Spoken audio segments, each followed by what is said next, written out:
If you are looking for information about the Lumix 14-42mm f3.5 to 5.6, then look no further. It's a kit lens, it's plastic, it's cheap, but is it worth it? My goal with this video is to answer all these questions and so much more. Coming up.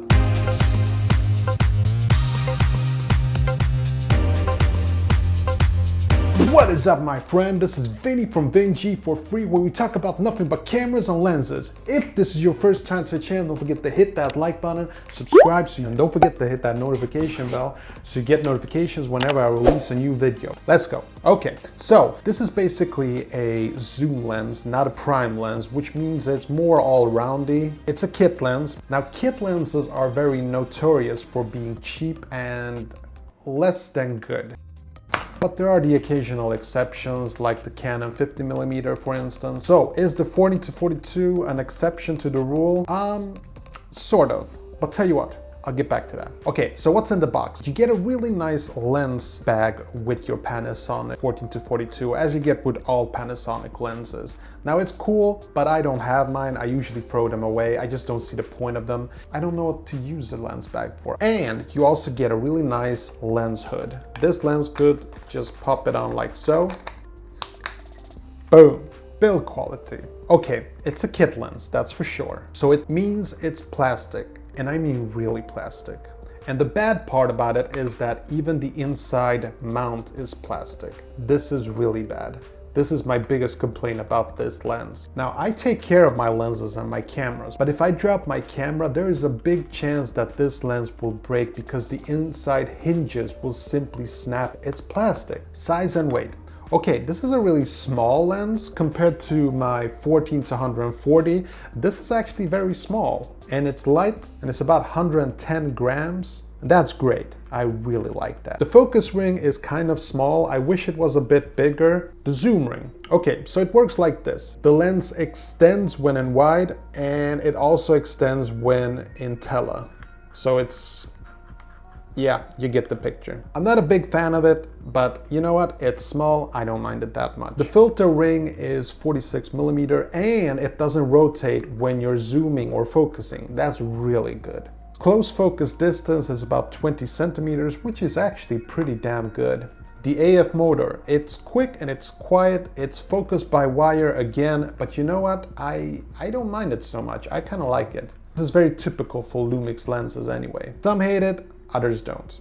I talk more about this in my extensive 25mm lens review. If you want to check it out, I'll put a link up here. Okay, so image quality. Straight from the bat, I'm just gonna say that I think that the image quality is pretty damn good for most people. For beginners to medium users, I really believe it. The bokeh. Okay, this is not the lens to get if you want nice and rich creamy bokeh, because it's just not fast enough. You get some kind of background blur, but it's sort of like with smartphones. Actually, it's better than smartphones. And if you do close-up of little things, you will get a nice and rich creamy bokeh. No doubt about it. That's it. Lens distortion. Okay, even if soft were removed, you can definitely tell that there is a bit of barrel distortion at 14mm. Now, that's kind of sad, but to be honest, I didn't expect too much from this lens anyway. Vignetting, hardly visible. It's there, but not a big deal to me. Okay, chromatic aberration or purple fringing. You can definitely tell if you pixel peek that there is some going on,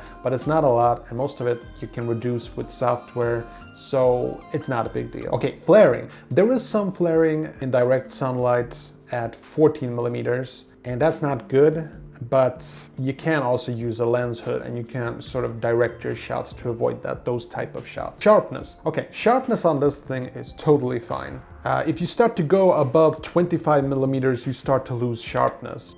Stick to somewhere between f4 and f6 and you'll get the best sharpness that you can get from this lens. Other than that, it's pretty much rock and roll all the way. Okay, low light. This is not the lens to get if you want good low light performance, and that's just science. I mean, this is f3.5 to 5.6. Shooting indoors, it's not a good idea. You can if you got lots of lights, but even I won't. I'm shooting on the 15mm with f1.7 just to get a decent image quality. But then again, everything depends on how sensitive you are to grain and such. In either way, I would not recommend this lens for low light photography or shooting in the evening or indoors. All right, and now some things to consider. Okay, this has got optical image stabilization. It's called Mega, and it's pretty good compared to lenses without it. You can sort of hear it jiggling around in there. Doesn't mean it's broken. It basically means that's the optical image stabilization system. However, I do kind of feel sad that you can't turn off the image stabilization. Now, it's not a big deal, but there are situations when you want to turn off your image stabilization. For instance, when you're putting your camera on a gimbal. So I would have preferred it if there was a little switch here where you could just turn it off.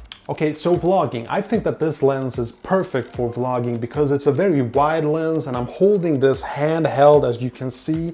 So it's 40mm and it comes with image stabilization, which means it's perfect for this type of video making, if you know what I mean. Okay, portrait photos. This is not the lens to get to take just portrait photos. I wouldn't recommend it at all for portrait photos. Again, this is a kit lens. It's meant to be more all-roundy, and portrait photos are very specific. So I would take something more like a prime lens at 42.5, but you can of course extend this to 42, and if you have lots of light, the image will look decent, but you're just not gonna get any bokeh, so I won't even bother if I were you. Price. Okay, now if you double up the size and price, you get this. This is the 14 to 140, and this is something that I prefer using, especially since you can also turn off the image stabilization, and the build quality is way better on this one. But still, I think for its price, it's very price worthy nevertheless. I think it's really good actually. This is a kit lens. There are a lot of people who are selling these on eBay and such, and so you can get a really nice price on this. I'd say this is price worthy somewhere between $150 and $200. There are other lenses to consider. You can get the 40 to 42 Olympus, but it's more expensive. You can also get the Lumix 12 to 32, but it's a bit more expensive. Okay, conclusion time. So I like it. It's a cheap lens. It's small, it's compact. It's great all around, perfect for beginners. That's why it's a kit lens. And I think it's actually very good for vacations because it's cheap, so you don't lose a lot if you lose this one. It's small, it's compact, it's low weight. Low weight means a lot when you're running around with your camera. And yes, the plastic on the mount on the backside, it bothers me, but you know what? Considering the price on this puppy, it's not a big deal. If it gets stolen, lost, or just breaks, it won't cost you a fortune to replace this one. Just saying. And since it's a kit lens, there are a lot of people who get a camera and then try to sell the kit lens because they're not interested in kit lenses or zoom lenses. So you can find this pretty damn cheap if you just look around on eBay. Okay, thank you for watching this review, and if you enjoyed it, you might consider hitting that subscription bell. Oh, and don't forget to hit that notification bell so you get notifications whenever I release a new video.